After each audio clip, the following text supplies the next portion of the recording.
Hello again, everyone. Welcome back to the Best Darn Diddly Review Show. This is a weekly podcast for anyone who loves The Simpsons, or ever has loved The Simpsons, hosted by two dudes that grew up on The Simpsons. My name is Miles, better known as Mr. Most Days Off, and today we have a very special guest joining us on a very great episode. But before we get to him, let me introduce you to, of course, your co-host with the most, Richie the Whiz Kid. How you doing today, Rich? I am doing great. Like you said, man, this is a really, really good episode and a very interesting guest. I will throw that out there. I want to dive right in and talk to this very cool person here. So let's go ahead and throw it back to you. The man, the myth, the shameless self-promoter. It is Miles. I almost messed that one up. Myself a lot. Yeah, that's true. But you know what? We've also been promoting a lot ever since we discovered it. A little Facebook group by the name of Bortposting. We talk about it quite often on this show. And today we are thrilled to have the creator of that very group. Welcome to the show, Jordan Mort. How are you today, sir? Hello, I'm good. Thank you for inviting me. Oh, dude, we are stoked to have you here today, my friend. Thank you so much for agreeing to join us. Like I said, we really are just big fans of Bortposting, and we're definitely going to talk about that. But you know what, Jordan? We always like to get started by talking to our guest about how they were initially connected with The Simpsons. What was your first memory of The Simpsons? Well, I'm quite a young'un. I'm 22. Right? So when I was born, I know, I looked this up. When I was born, the newest episode was Simpson Tide, which came out 2 days before I was born. Oh, right? Wow. So that's how young I am. Yeah, that's crazy. So, I think my first real introduction to The Simpsons was, I bought the season 9 box set. For some reason, I started on season 9. I just saw it in a shop one day and I thought, hey, I might give that show a go. I watched it and then I went, I'm going to buy all the other ones now. And then I binged the whole show. And then about a decade later, I made a meme group dedicated to it. So there you go. Wow, man, that's really cool. It is an interesting story for somebody to get involved at season 9. I mean, that's a great season. Don't get me wrong. Isn't that the one with Simpsons Tide in it? So that it is. Sense. Yeah. So it kind of fits. Yeah. Right. That's fascinating. Very cool. So you're 22, and obviously by your accent, you are from the great state of Texas, like ourselves. Oh, yes. Born and bred. Yeah. No, you're over in the United Kingdom, right? Oh, yes, I am, yes. Very cool, man. You're actually our first guest from the UK, so we're very honored to have you for that reason as well. Super cool. Yeah.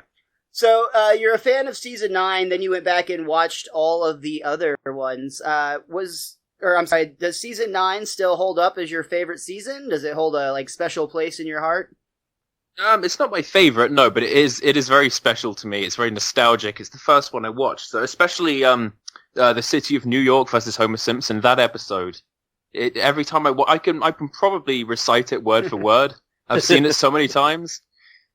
It's that episode in particular is really special, and all of season 9, it's just golden. You got Lisa Sachs, you got Lost Star Lisa, you got obviously Simpson Tide. It's full of really good ones.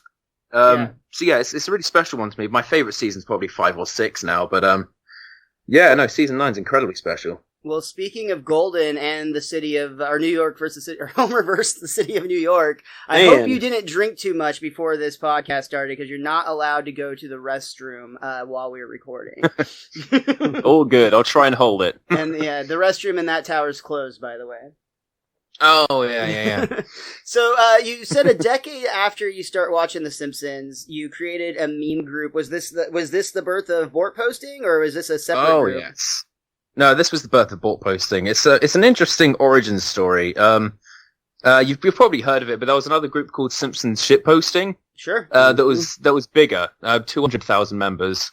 And that one was great for quite a while, but then people started to get a bit fed up of, because the main admin, he's a really funny guy. He started posting completely irrelevant things, just to try and wind everyone up. And you got to commend the guy for it. That's a pretty funny little twist to put on the group, to be like, oh, it's my group. I can just start posting what I want and see if anyone realizes I'm the creator and starts shouting for me to be banned, which did happen. Every single irrelevant post he made, he had comments saying, ban this guy. And then he'd be like, I created the group. And they would go, oh, Ban yourself. Okay, carry on. So, because of that sort of inspired me to be like, okay, I'm going to take some of the friends I made on Simpsons shitposting, make my own little group. I didn't start the group to try and make it as big. I didn't try and make it the next big thing. I just thought, I'm just going to have a group where I can do what I want to do, post what I want to post, and that'll be fun. And about 3 years later, we've got 113,000 members, I think it is now. So definitely didn't expect that. If you were trying to keep it small, the first step towards failure is trying. Yeah. Well, the lesson is never try. Exactly. Yeah, there it is, my dude. Yeah, so Bortposting, when you started it, were you a creator of the memes at the time? Was that your primary gig, was you would actually make these Simpsons memes? Yeah, I made quite a lot of them in the original big group. And it was really fun. I started to realize how fun it was to just put different scenes together and create brand new jokes. And I thought, well, if I had my own group, I could post whatever I wanted, related to this. So I did. And then I kept making them and posting them. And some of my other favorite creators from the group would come to Bortposting and post theirs. And at first it was just, another place to post them other than the main group. They'd post them in the main group first. They'd get all the likes there. Then they'd be like, oh, I'll come to Bortposting. Maybe get 1 or 2 likes because it's a small group, but I might as well. But eventually, it started to grow into its own thing. Oh, it's grown into so many things, man. There's like subcultures within Bortposting that like blow my mind sometimes, and admittedly, sometimes the jokes are like so meta, they're lost on me, and I consider myself somewhat of a fan. But like the directions that you guys take these memes, some of them just get way out into like crazy left field. I love some of the ones where it's like, this is a 3-panel post, but the third panel's in the comments, or, it's in the profile picture, or whatever the case may be. Hilarious stuff. But yeah, it's grown into a huge community, man. I saw a video this morning, which was like a parody song that a guy made dedicated to Bortposting. I think it was a parody of Placebo. Really good, really well made. And I just sort of sat there watching it and I just thought, somebody made this for the group that I created, specifically about Bortposting. I just think that's so cool. Awesome. That was really cool. Such a good thing. We've talked about like the following behind it, but we actually haven't specifically said like what Bortposting kind of is, though, specifically. Oh, yeah. Like, we should can you give us the probably description? specify, yeah. So people listening that haven't seen it, because we do promote it, but I want you to be able to tell people to come join the fun, because it is so much fun to read every meme. Yeah, it is really fun time to scroll through. Yeah, Simpsons Bortposting is just a group on Facebook where people, they take Simpsons scenes and they sort of mesh them together into one joke. It's kind of hard to describe unless you see it for yourself, but it's like if you can picture steamed hams being completely mixed with my son's name is also Bort scene, you can probably put them together and make some sort of new joke out of it, and somebody will make an amazing one. You can trust your gut on that. It's sort of a see it to believe it kind of thing. Well, and I think a lot of times, no Harrisons for sure. A lot of times, whatever currently is happening on Facebook and like culture, it also gets played up a lot in the Bortposting page. And the best example now would be the Carrie Act. I mean, that's a couple weeks. We're a couple weeks ahead when we record, so this might be old news by the time people hear this. But right now, the Carrie Act memes that are coming out of this group are just amazing. Yeah, brilliant work. Another weird thing is that Bortposting is sometimes a news source for me. Like, that still from A Mother Simpson where he's sat in the car at the end and looking up at the sky. Beautiful moment. Yeah, people tend to make memes where, sort of like memes paying respects. When a celebrity dies, somebody will edit their face onto the sky and Homer's looking up at the sky sadly. And there have been so many times where I've scrolled through and I've seen a meme of a celebrity and I'll be like, they're dead? And I'll Google it. That's and then I'll realize that Bortposting was my news source. Hilarious. Are there any memes lately that have been going through the Bortposting rounds where you've been like, I really don't like this particular one? Like the Carrie Act is the big one right now, but I could think of at least one that everyone was ragging on where I was like, oh my gosh, I can't wait till this fad's over, but it's still hilarious. Which one's that? Big Chungus. I mean, come on. Oh, of course it's Big Chungus. That one never goes away. How stupid was I for even asking? Yeah, of course it's Big Chungus. No, but I don't really think I dislike any because, the whole point of Bortposting is people to just post and have fun. So if I don't like a meme, people are going to, it's not just about, my own personal taste or anyone's personal taste. It's just for, everyone, some people are bound to like something, and the main reason I'm ever bound to sort of come close to disliking something is when it's a scene that's so obscure that I can't really tell what joke they're trying to make. Like I almost missed out on the shoplifting meme. I can't even remember or pronounce the character's name, but it's in that documentary where Troy McClure is watching somebody literally lift a shop and steal something from under it. Do you remember that part? I remember that scene. Yeah, like lifts the corner of the store up. Daramesh or something like that. It's him, and that's the meme right now. That's the meme going around. It's so obscure and specific that if you hadn't watched that episode about 5 times at least, you would not remember what that guy is doing. Well, and there's a lot of crossover with other movies and anime and video games and things of that nature. And that's kind of where sometimes it's like, I don't watch a lot of anime, admittedly. I see something and I'm like, I have no idea what is happening in this meme right now. It could be kind of jarring when you see like a picture of a live action person's face pasted onto a Simpsons character. Yeah. And you just have no idea who they are. And it's just sort of like, who is this random fella that's on Lisa's body right now? But, some people are bound to like it, so, it's fine by me. Absolutely. That's the great part about it, though, is that there's so many cross-culture references in there that people are so creative on this thing. And, I've complained on this show before in the past that, like, I quit responding to things in other groups because they use, like, the same 4 or 5 memes over and over and over again. And I'm like, I've heard this joke for 20 years, and then I've heard this joke on this Facebook group for 8 years. Like, I don't really care. And that's what I love about Bortposting is every day it's brand new stuff. And yes, there's repeated scenes, but that's the gag too, is that people put their own spin on it, and it's just absolutely ridiculous and fun. And I just think I love it, man. Like, this is so much fun, and it makes my day a lot to read what people are posting on there. Yeah, it makes mine too. I mean, even the most popular and overused jokes like Steam Hams, I'm not even fed up of those. Even though that has been a thing for such a long time, people keep coming up with creative spins on it over and over and over again.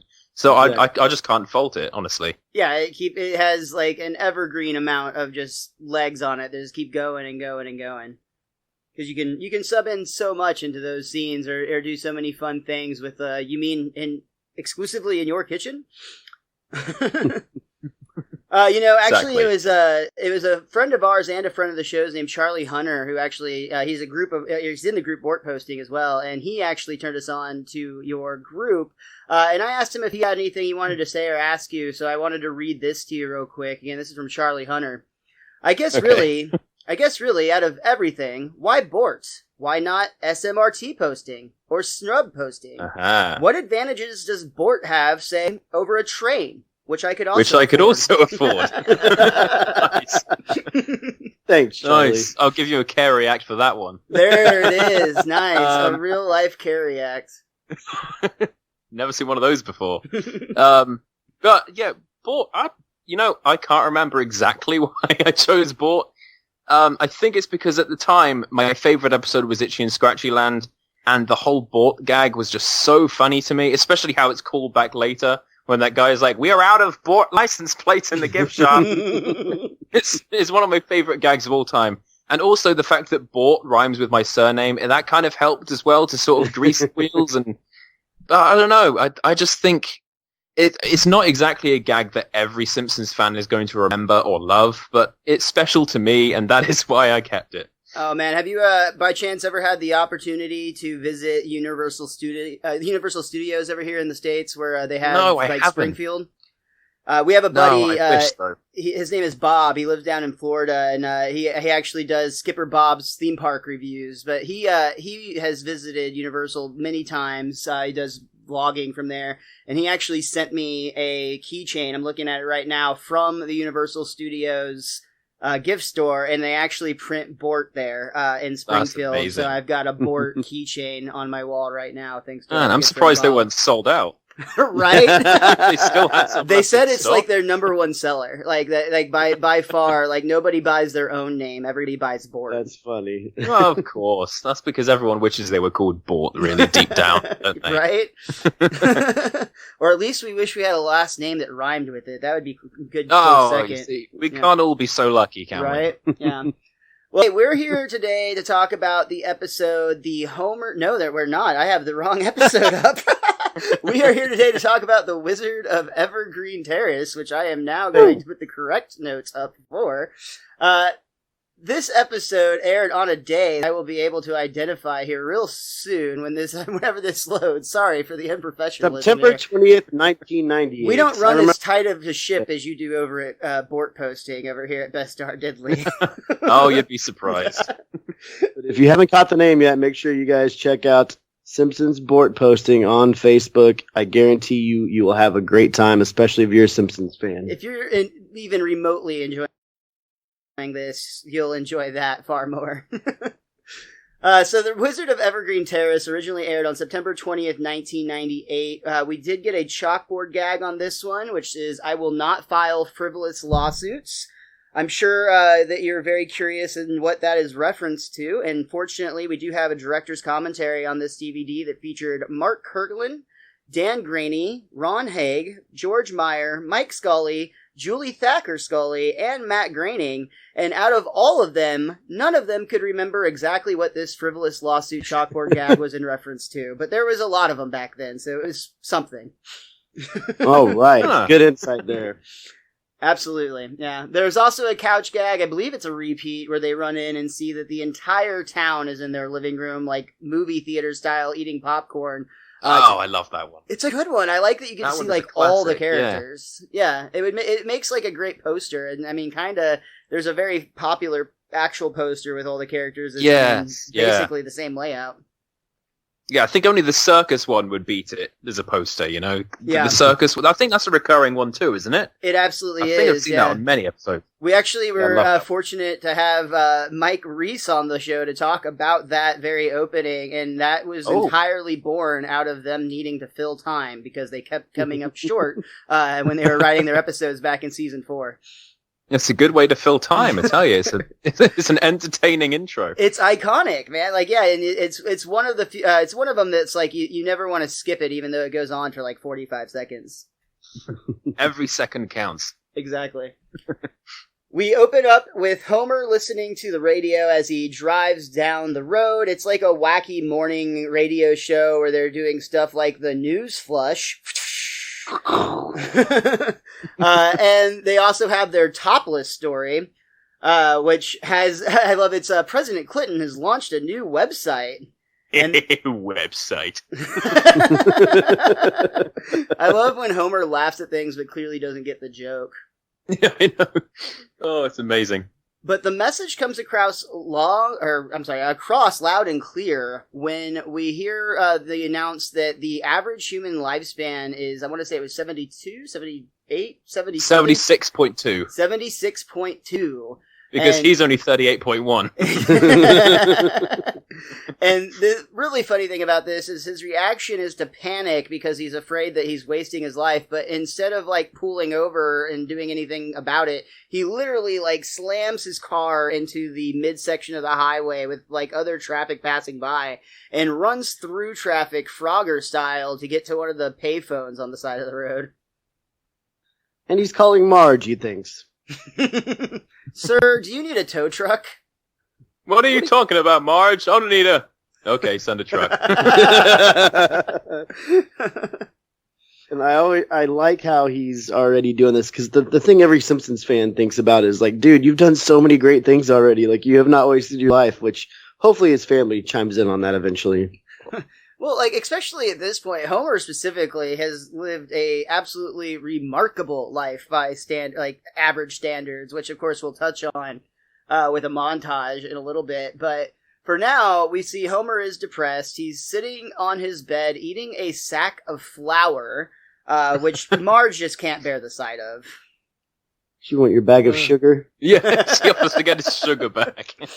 No, I he don't doesn't. serve sugar. Yeah, he hasn't I accomplished. wonder if that enough was for Farmer Homer's sugar. Ooh, a blasting cap.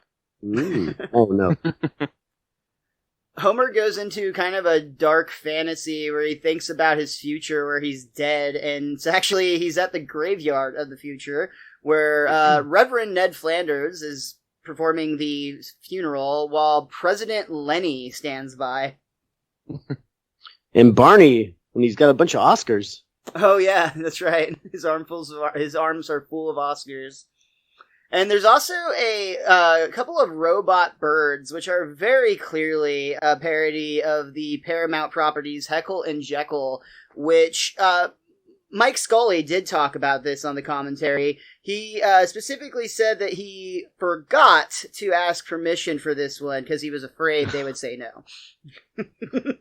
They did not get in any trouble for it, however. Paramount did contact them, but everything seemed fine. Good. Oh, lucky. We also when he was on the show, he actually talked about that very thing. About a lot of times they will just slightly change the characters' names. Like instead of Oscar the Grouch, it would be like Oliver the Meanie or something like that. And in this one, Sherry Bobbins. Yeah, well, that one's a little more on the nose even. But a lot of times his original creation. Quietly. Yeah, 100%. So after we see this this future image that Homer has, he's even more upset, and he makes Marge promise that no matter what happens in the future, don't ever vote for Lenny. Okay, but you've accomplished quite a lot. You've made me very happy. Oh yeah, they'll put me on a stamp for that. Homer goes on to complain that he's wasted his life, but again, the family is like trying to point out that they have so many memories, and they go through several of them, literally showing clips from previous episodes, things like when Homer was in space, or when Homer boxed for the heavyweight title of the world. And they Most won. Yeah. He doesn't remember that much, though.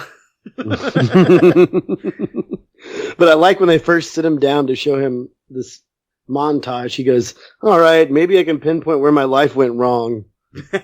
Yeah. And then he got Grandpa going, the pictures! They're coming alive! Wow, that's a good grandpa, dude. Nice. And actually, again, from the commentary, they said that it was really tempting when they made this scene to just go full clip show with this one. Like, they were just like, it would be so easy just to make this one a flashback of all of the things Homer has done. But they really like the script. They really like the stuff with Edison. So they kept on keeping on, and I'm glad that they did, because we ended up with a great episode. And not yet another clip show. All right, now yell as Grandpa saying, finish him, finish him. Let's see here. After the movie is over, Homer's still Marge tries to point out there's certainly no greater accomplishment than fathering 3 beautiful children. And then it plays one more clip of like the 3 kids tackling Homer while he's got a football in his hands. I should have punted. I should have punted. Turn it off. But hang on, Dad. This next part will definitely make you feel better about yourself. And in a world before Cameo, the Simpsons family managed to get Kit, the talking car from Knight Rider, to record a message for Homer. Hello, Homer. It's me, Kit, from TV's Knight Rider. Your family has asked me to take time out of my busy schedule to invite you to a... And that's the last straw for Homer. He can't handle it anymore. He actually beats up the projector, screaming, "Who invented these dumb things anyway? Was it you, Bart?" It's Thomas Edison, Dad. I thought he invented the light bulb. That too. He also invented the phonographer, the microphone, and the electric car. No man can do all that. You're a liar, honey. A dirty, rotten liar. Finisher! Finisher! There I it love is. his complete straight expression and voice when he calls her a dirty, rotten liar. Yeah. His He's just so emotional sick. He's so sick of it all at this point. Homer's emotional range in this episode is kind of impressive. Again, we see Yeah. Dan Castellanetto is bringing this character to life, and he can do a lot when. Some of the funniest moments are when he snaps from like one extreme emotion to the other, and he does that a few times in this episode. Usually anger. Even right here, when Lisa's like, I read it on a placemat at a restaurant, he's like, really? A restaurant? Well, now I don't know what to think. He's already gone back to the middle on it. Homer does decide he's going to take this seriously, though, and we see him at school the next day, Bart's school specifically. Bart is showing off in the library by running on a globe, which is actually pretty dope. But he's very surprised when he falls to see his father reading at the children's library. They wouldn't let him in the big people library downtown. There was some unpleasantness. I can never go back. So instead he's reading a pop-up book highlighting all of Edison's inventions. And boy, can he make Edison dance. It's one of those deals where you've got like the tabs on either side of the page and you make his legs wiggle all about. That's great, Dad. Oh, and look at these Hardy Boy books. They're great too. This one's about smugglers. They're all about smugglers. No, not this one. The Smugglers of Pirate Cove. It's about pirates. When the librarian questions Homer if he's a student at this school, he's very matter-of-factly, I think it's pretty obvious that I am. He holds up a pencil with a flag that says school on, or go school on it. Go school. He thought that through, though. That's good. Later, He had that as a backup plan. He knew what he was doing. Yeah, exactly. it's funny Yeah. that he had the idea to think that far ahead. Like, he might be questioned about being there, and, like, he needs to have this in the ready. Well, yeah, this clearly is the that's same what got man that he's had a flour bag, you know?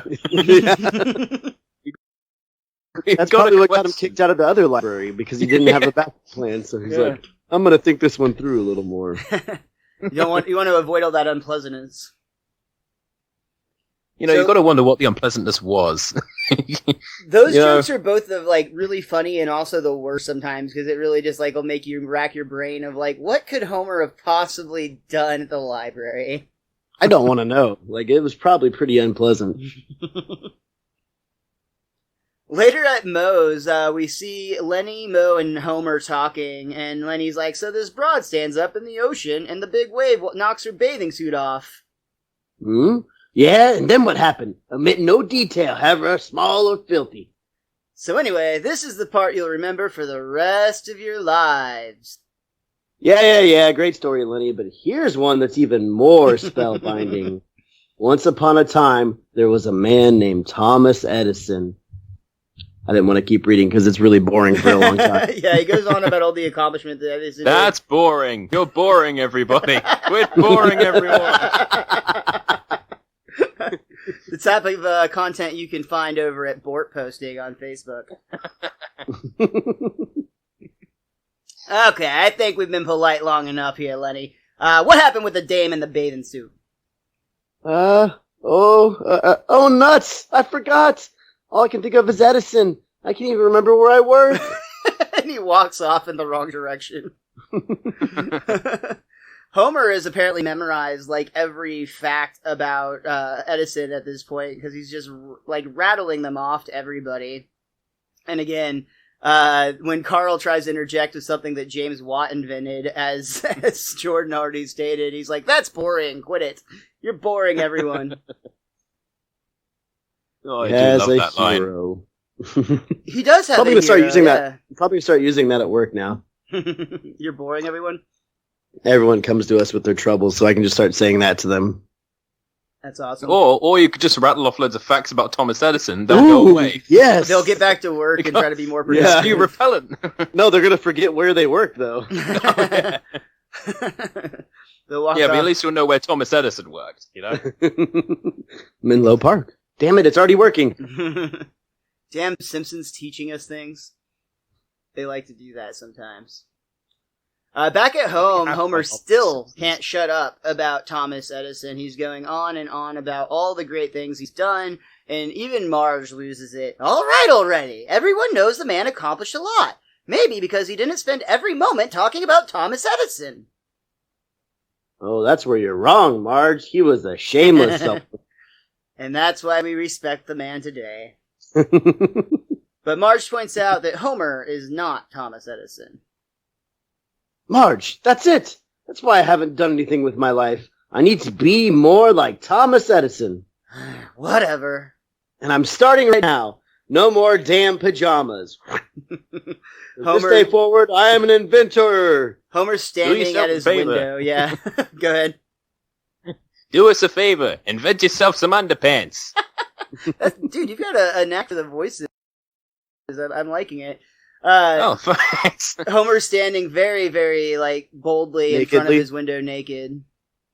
And that actually... It makes me think of the scene where he throws his pajamas out the window, and then you got Mort and Ned next door. Oh, hurry, Neddy, they're awful.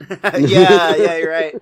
Actually, the commentary on this one also pointed out that in the time that they made this episode and the time that they were doing the commentary on this episode, which is approximately a decade later...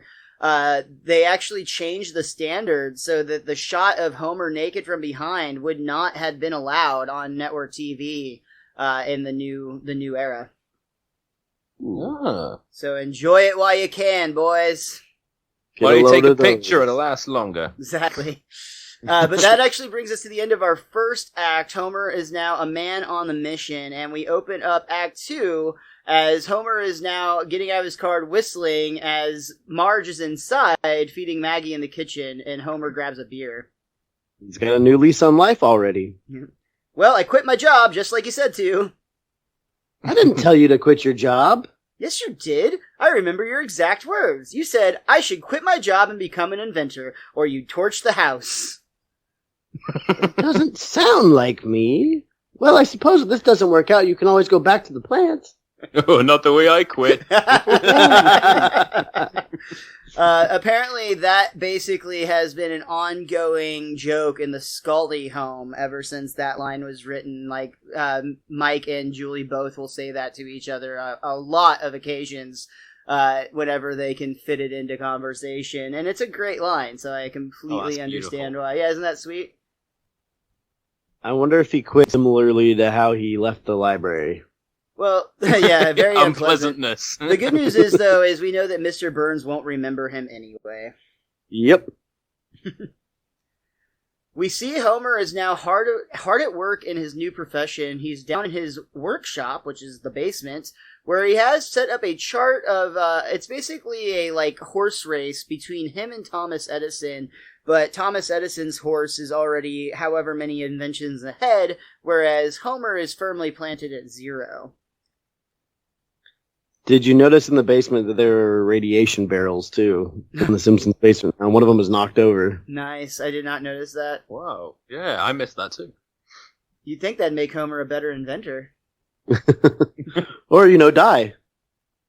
Marge is trying to be as supportive as possible. She says something electrical might be good. Hey, let me handle the creative end of this, Marge. You don't understand how the creative mind works like I do. Oh? You look at this table, and what do you see? Just a table. Now, a creative person like me looks at this table and sees all kinds of creative things. But no tables. But no tables. That's not a table, that's our dryer. My files! That was a good Homer scream. Nice. That's probably the best one I've ever heard. It's hard to capture that one. I feel like only Dan Castellaneta could master that. Yeah, his is a hard one to imitate, for sure. Oh, yeah. Because, again, it just has so much range. It's like a Mickey Mouse scream. Oh, gosh. Homer is actually sitting at his table, and all he has is a notepad that at the top of it says the word inventions, but it's completely blank. He's sitting around, he's trying all these different approaches. At one point, he aggressively runs at the paper. At one point, he sits and chews on a pencil. And it's really funny because after several, presumably hours of this, the only change that he has is he's now underlined the word inventions. Well, now he's smoking progress a cigar. is progress. Progress is progress. Every little bit counts. A couple things on the commentary from this one, too. This was actually a John Swartzwelder joke right here, and it was very much representing, or making fun of, I should say, the writing process in general. A lot of times as a writer, it's very frustrating when you're just sitting there for hours and you're coming up with nothing that's good. So he kind of just used that in the same light as an inventor would, and, you know, all of those various things were actually things that various Simpsons writers would essentially do in a, like, sometimes as a joking manner, but sometimes more of a literal manner. And a perfect example of that is the pose that Homer is sitting in where he's crunched over, chewing on his pencil. That was actually a little rib on Josh Weinstein, former showrunner, and that's because when he works on, like, when he's deep in thought, that was a common pose that he would actually sit in. Did they say who's the one that charges the notepad and stares at it? I imagine that's probably Bill Oakley, right? Yeah, they work together. That That's Bill the Oakley. secret, yeah.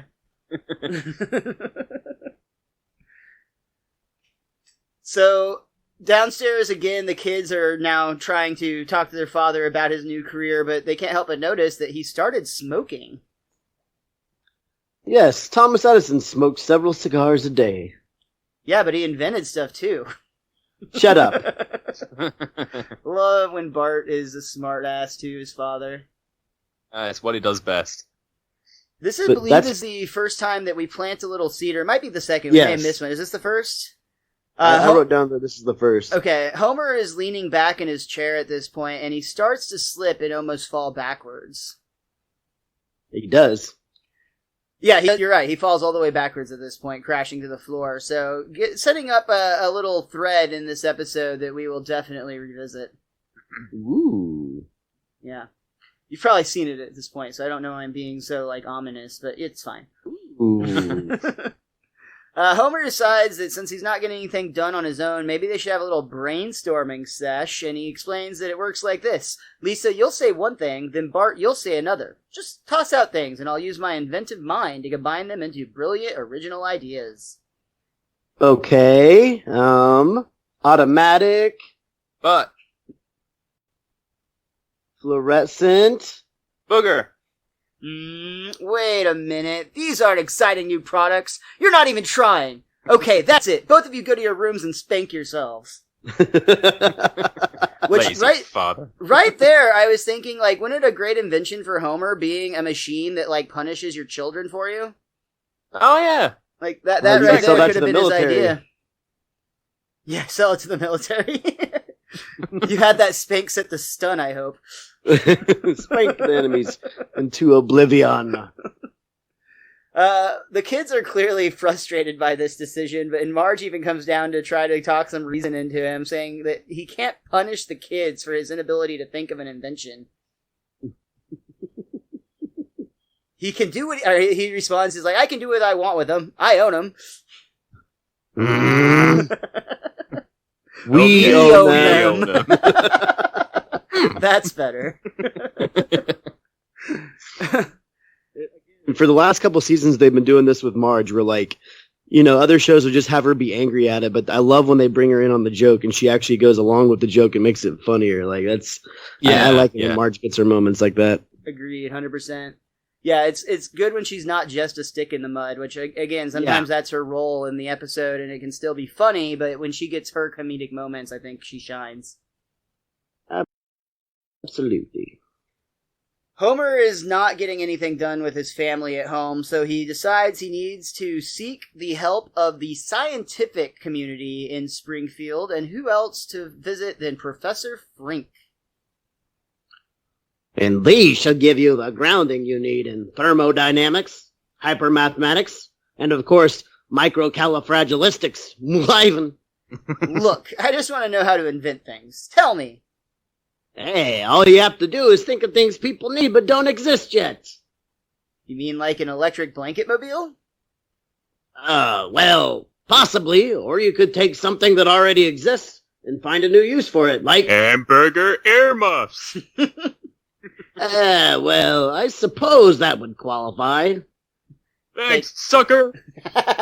Wow, all right, just stay calm, Frinky. These babies will be in the stores while he's still grappling with the pickle matrix. Even. Frink actually has a pair of hamburgers attached to one another that he puts on either ear as he is making this statement about the pickle matrix. I'm not sure how they both stumbled upon that idea, but it's great that they did. That's one of those just like so out of left field. I mean, that right there, if it wasn't already a Simpsons joke, would make a great Bortposting joke. Exactly. Could probably be used in a panel somewhere somehow. The Simpsons are stealing all our ideas. Damn it. You know? Yeah. That's how they stay on for 32 years. They just keep taking it from us. Yeah. Thievery, scallywags. Dude, I'm telling you, if they hear about Bortposting, they're going to realize that their job could get a lot easier if they just start ripping you off. So I would be worried about getting a little too big. We did have one writer on there once, but he was long done with Simpsons by the time he came along. Oh, who was it? It was Jay Kogan who came cool. on. He did wow. 2 Q&As. Yeah, That's awesome. that was a real fun time. Yeah, I'll have to look that up. That's really cool. Well, we just told Mike Scully about it a few weeks ago, so watch out. Yeah, hopefully you'll have more members soon. Might be on Duncanville soon. We shall see. So, Homer has had a little bit of progress. He's actually taken this information from Frink and put it to practical use. He has now the 4 greatest inventions in the history of mankind. First, my all-purpose electric hammer for all your pounding needs. And it's essentially a hammer got a hinge with a motor built onto it so that it does the work for you. But it very quickly starts going out of control to the point that it actually catches into the carpet and drags him across the floor before he's able to turn it off. Yeah, but I mean, even the first time you saw this episode, I still thought it was a good invention. It's a good idea. Yeah, me too. If you had just fixed it, Continued tweaked it a little bit, could have been amazing. And with just a few modifications, it could have also been that, like, child, self-spanking Punisher or whatever I was talking about. I was thinking that a minute ago. Just fill up a glove. Fill up a glove with water or something and replace the hammer with that. And boom! You've got a 2-for-1. I love that Homer's solution is, probably needs more power. He's definitely harnessing his Tim Toolman Taylor on that one. I'll buy 10 of those right now. Now, here's my everything's okay alarm. He turns it on and immediately the house is filled with This will sound every 3 seconds unless something isn't okay. Turn it off, Homer. It can't be turned off. But it does break easily. Hey, there's some reason to that. It's and especially in these trying times, it'd be nice to know that everything's okay once in a while. If I heard that sound right now, I'd be reassured. Right? Now, this next one's for the ladies. How many times have you gals been late for a high-powered business meeting only to realize you're not wearing makeup? That's every woman's nightmare. Click, click. That's why I invented this revolutionary makeup gun. It's for the woman who only has 4/5 of a second to get ready. Close your eyes, Marge. Blam. And Homer literally puts a gun to his wife's face and pulls the trigger. Fortunately, it's been modified with paint attachments, but it more or less makes Marge look like a really bad clown as opposed to, a business professional. Hey, he had it set on whore. It's not his fault. I just realised, though, that's not the first time he's pointed a gun at Marge, is it? No, I do not believe it was it the is. Cartridge family as well. Oh, you've got to question that relationship. That's the secret to 32 years. Yeah. You gotta hold him by gunpoint. That's dark. I don't mean that. Yeah.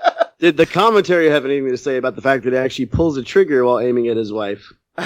No, I didn't really talk about this part too much, to be completely honest, other than just the idea that the word whore was actually a fairly late addition. They pitched a lot of words around at one time, and they were going to go with floozy, but it just didn't quite have the punch they wanted to. So the word whore had a lot more thought put into it than you might expect. You got to find the perfect rhythm, haven't you? They do. Honestly, I think, though, a lot of times those details sound very unimportant if you just look at them on, like, a big picture like that. But when you kind of put them all together, That legitimately might be one of the many reasons that The Simpsons has stayed on the air for as long as they have. It's because they do put in the attention to that detail. They take meticulous care of the word whore in this scene. I'm studying writing at university right now, like screenwriting and all sorts, and that is one of the things that I've realized, is that when you watch a show, you don't notice how much effort goes into every single word, because sometimes you write something and it sounds like garbage, and then you change one word, you're like, oh, there you go. There we go. It's a perfect word poem. What is your goals to do with that degree? Are you wanting to be a filmmaker? Yeah, some sort of TV writer. I mean, I'm not picky. Whatever I can get. Just, anything that'll pay. Exactly. All I need is money. Very cool, man. Well, good luck with that journey. That's a tough one, but you're a funny man, and I hope you're able to find some ground on there. And remember us when you get there, my friend. Oh, I will. We would love to be written in as one of the butt ends of your jokes. You got it. The big butt end. Yeah. Oh, Skinner's got a big butt. I like that Marge yelled that you haven't said on whore, and then Homer's like, okay, this time try to keep your nostrils closed, and he aims the gun at her again. She pushes it away, though, and he actually shoots the wall again, putting a face up on the wall. It looks like he still had it set to whore, though. It doesn't look any different, yeah. Nothing changed. He could do Krusty's makeup really well, though. Yeah, that's true. He could sell it to Sideshow Mel, get Krusty ready in seconds. Oh, it's not makeup, though, is it? Oh, that's right. Yeah. That gag from a previous season. This ain't makeup. That's canon. That's true. Never mind. I suppose it's a useless invention after all. Oh well. I love that Homer's upset that Marge pushed the gun away. Look what you did. Now I have to get my cold cream gun. Dad, women won't like being shot in the face. Women will like what I tell them to like. Oh, man. So, finally, Homer's got something for everyone. In the olden times, if you were watching TV and nature called, you'd have to get up and walk to the bathroom. It was the hardest thing in the world to do. But now, with the lazy man reclining toilet chair, you can just lean back and let her rip. You expect people to go to the bathroom in their living rooms? Sure, believe me, every man in America will want to have one of these. And it actually flushes. That was going to be my first and third question. Where does it... Yeah, what? How does that work? It's just a Gangway, hole cut gotta into poop. the basement? Oh. Bart's ready to go and use store it in the chair? I don't know. Yeah. So... It just has a flush sound effect. Marge has the very difficult job of first telling Bart not to poop in that chair, and then telling Homer that these inventions are... Yes. They're not very... Yes. Yes. They're terrible! What? I'm not saying you're a bad inventor. I'm saying these particular inventions are awful, and no one in their right mind would buy them or accept them as gifts. But this is the best I could do. I guess I'm no better at being Thomas Edison than I was at being Homer Simpson. Marge is upset. Terrible, Miles, the way you're talking to me. Marge is upset because she thought she might have been too rough on him, but Lisa points out that somebody had to tell him, and in the long run, it's much kinder to... Do you mind? And we see that Bart is frustrated that they are conversing while he is trying to poop. And that actually brings us to the end of our second act, and we open up our final act with Simpsons eating dinner at home, and Homer is once again completely down in the dumps, as, after all week, his lifelong dream was to be the next Thomas Edison. They go back to that well a lot, to be honest, but it's funny every single time. It's that was my lifelong dream for this episode. That was to eat a giant cake, and you did that last week. But he gives up and says, I guess I'll just have to give up on my hopes and dreams and settle for being a decent husband and father. Mm-hmm.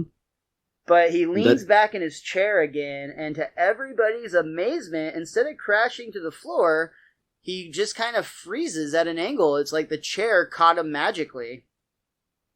What happened? You didn't fall. Oh, that! I stuck a couple of extra legs on there because I kept tipping over, and while I was trying to invent stuff. They're on hinges. It's really ingenious, Dad. It could save lives. Really? You think it's a good idea? So, safety sells, especially to lamos. I'd buy one. Me too. Me too. Yeah. Man, this is great just because Homer is he invented something really brilliant especially for the sake of this episode with the way they set that up, and just doesn't even realize that he was trying so hard and focused on inventing something that when it happened, it's weird that Homer was actually in an odd way good at this, especially when we find out about, the success of the hammer later as well. Spoiler alert. Oh yeah, I forgot that a lot of people that listen to this haven't seen The Simpsons. Mm-hmm. What's The Simpsons? Exactly, yeah. We love to have guests that we have to explain it to each and every week. That's the premise of the show. There's this yellow man. Homer is honestly thrilled. Like, you can tell he's just really, really happy that he actually did good. He's down in his workshop again, celebrating with Bart, but that's when he notices some bad news. It turns out that Homer might have gotten the idea from Thomas Edison himself, because in the picture he has on his wall, it shows very clearly that the chair Edison is sitting in has hinged legs on it, just like Homer's invention. Oh, poor Homer. Gotta feel for him. I love that his solution, though, is that... I thought I muted myself on that. I apologize, listeners. I hit the button and it didn't mute. Nobody's perfect. Yeah. This is the first time anything's ever gone wrong before. Yeah, never in the history of the show. I love how quickly Homer turns on Edison, because, it goes from Edison, don't you love Edison? To be like, yeah, but we gotta go destroy his chair so that jerk doesn't get credit. Well, I like that Bart came down because he heard Homer swearing. Oh crap, my boob, god. Crap. I love that line so much. Bart's like, hey Dad, couldn't help but notice you swearing. Mind if I join in? And whenever they decide to go, and Homer's like, oh, to hell with them, let's go destroy it, Bart's like, yeah, hell damn Bart. Never miss an opportunity, Bart. Nope. Homer squeals away in the driveway, shouting out to Marge, who's actually cleaning the mailbox and is bummed because he leaves tire tracks. And Marge is like, oh, I just mopped the driveway. Oh. What? Wait until you're in the street before you peel out. Right? It's blacktop that way. It won't, leave the mark so blatantly. Here you go.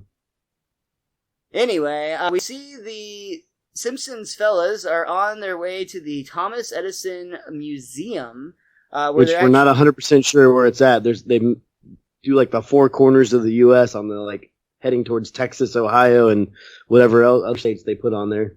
Always a mystery as to where Springfield could possibly be.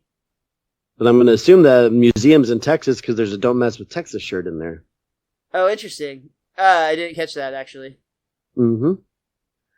Sorry, continue. No, you're good. They are taking the tour, the Thomas Edison tour, and there's a great little scene. It's reminiscent of when they went to the orchard factory or the orchard whatever when they were learning about apple cider. But this scene still really cracks me up because they're talking about this is a rare part of the tour that we usually don't take our guest on, and today will be no different. He unhooks the little rope too, but then hooks it back up after he says today will be no different. He such a totally teased them. Yeah, but no worries, because as every tour does, as it should, the Thomas Edison tour ends in the Thomas Edison Boyhood gift shop, so you can buy your souvenirs. Great take on that. I like when they first get to the museum and Bart's like, oh boy, we're here, the Edison Museum. And the other dad's like, why don't you like Edison that much? And slaps his kid. What a failure. Oh. I just love the Edison's Boyhood gift shop thing, though, just because, that's so reminiscent of anything you ever do. If you're in a theme park or if you're in a tour or a museum, it's like there's literally no way to get out of if the building is on fire and you have to go through one of the fire exits, there will be a gift shop on your way out of that thing. Like, they will have a fast checkout option for you. It's like half price if it's burnt. It's hot, hot, hot! When they do slip off to the gift shop, though, Homer and Bart actually stay behind. They hide behind Edison's desk so that they can get a look at the chair and try to hide the evidence, or destroy the evidence, really. Homer, shoves the dummy of Edison to the ground, breaking the light bulb he's holding, and he takes his electric hammer and is about to smash up the legs of the chair. Get your way out of this, Edison! But that's when Bart notices something kind of peculiar. That Edison has a very similar tracking system that Homer had in his workshop, only Edison was comparing himself to Leonardo da Vinci, and Edison fell short to the number of inventions that da Vinci had. Look, son, Edison was just like me. You mean the wild mood swings? No! We both lived in another man's shadow. This old-timey nerd and I have suffered the same frustration and heartache. We're not rivals. We're just a couple of dreamers who set the bar a little too high. I can't destroy your work, my friend. Bart's like, can I? No, but we'll stop off at the Da Vinci Museum on the way home. I think that's in Italy, Dad. Well, then we'll take it out on Eli Whitney. I love the idea that they're just going to take that hammer and go smash up random inventions. There's the unpleasantness again. I actually really, really like how they tie in the little chart on there, and the chart just seemed kind of different and a lot of kind of flashy for Homer at the beginning. But I love that Edison had a very similar one to Da Vinci. It's kind of sweet. Yeah, it is. It's fun that they're on that parallel track, especially since Homer was essentially just idolizing or emulating him so much in this episode. The fact that they ended up on similar paths is really fun. We do cut back for one last scene at the Simpsons' home, where we see the Simpsons watching the news, and Kent Brockman announces, authorities say the phony Pope can be recognized by his high-top sneakers and incredibly foul mouth. In other news, Thomas Edison, the greatest inventor of all time, is apparently still inventing, despite the notable handicap of being dead. That's my Tommy. 2 new Edison creations have just been discovered in his museum. A 6-legged chair that won't tip over, and even more astonishing, an electric hammer. We see that the hammer is actually working well as it's being demonstrated, and Homer is actually frustrated at this point. He's gritting his teeth, and he's kind of twitching his eyes while he's at it. This brilliant invention is expected to generate millions for Edison's already wealthy heirs. There's a news dramatization where there's just random wealthy people playing in bags of cash. You gotta love how they thought that was necessary. Yeah. In case you didn't know what wealth looked like, here it is. In the Simpsons universe. Dad, those should be your millions. I gotta admit, Homer, you're taking this pretty well. Let's just say I'm sitting in the right chair. We see Homer and his lazy boy crapper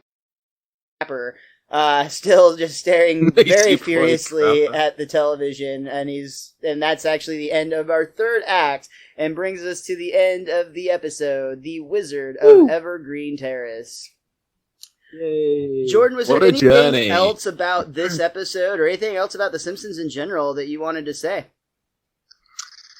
With this episode, I think we thoroughly covered it from top to bottom. I don't think there's anything left to uncover. That's what we do here, man. Oh yes, very good work. But Simpsons as a whole, though, I mean, this episode, I usually tend to think of season 10 as sort of the point where it starts dipping a bit. I think a lot of people do, don't they? They tend to consider season 10 as the point where The Simpsons starts to dip in quality. But on a rewatch of this episode, it's just like I'm watching season 6 or 7. It's they've still got such golden moments in there. The writers still pull out so many amazing surprises, and it's hard to pinpoint the exact point where Simpsons changed for me personally, but this definitely isn't it. I really enjoyed this episode quite a lot. Yeah, 100%. We actually talk about that fairly frequently. One of the things that we know and accept is at some point as we go through this podcast, we're going to come to a point where there's going to be some episodes that just aren't as good as others. I mean, that's inevitable when you make so many. But in terms of the golden age, which is commonly debated online, and a lot of times it falls 3 to 8 seems to be the real consensus. That's the most common one. Yeah, but people will argue it a couple of seasons either way on that, and ultimately, I think a lot of that is a little borderline silly almost, but for us, we have not hit a point yet where we have not just thoroughly enjoyed most every episode. There's been a low spot here and there, but even our lowest episode ratings are, still very, very enjoyable. And to say that this show is not still going very strong at this point, to me, just doesn't make sense. Yeah, exactly. I mean, even the later seasons where people can claim the quality's dipped a ton, the episodes are still really fun to watch. You put on any season 22, 31 episode, you're going to have a good time, whether you think it's hilarious or not. It's really impressive how 30 years later it's still a really fun show to just sit down in front of. 100%. Absolutely. Richie, what about you or that book of yours? Do you have anything to add? I want to point out, that when they're showing Homer the montage of things that he's done, how do they have that space footage? There are camera angles of what's happening in space. Where's the camera? I don't understand that. Why did I not consider that? I don't know how they got that footage. And then on top of that, how the Simpsons got footage of that. Did they just call NASA and be like, hey, we need this space footage because our dad doesn't feel well about himself? I don't know how that happened, but good for them. They got Knight Rider. Yeah, that's true. That is true. They've got name recognition, I guess. But other than that, yeah, just to cherry on top of what you guys said, this is a fun episode. I remember this being a fun episode. I love the comparison between Da Vinci and Edison, and I don't know. It's got that one moment where you feel like Homer actually did something really, really well, where he invents the chair, and you feel great for him, and then it's instant disappointment after that. And I always love when the Simpsons do that, even though I feel terrible when they do that. So yeah, they still got it. They still got it at this point. For sure. One last fun fact from IMDb, and that has to do with that powered hammer that Homer actually invented. That was actually one of the inventions that was featured in the movie Gremlins, where the dad in that movie is an inventor named Randall Peltzer, and one of the items that we see that he is working on in his workshop is in fact a powered hammer, which I love that movie and completely did not realize that was connected to this episode.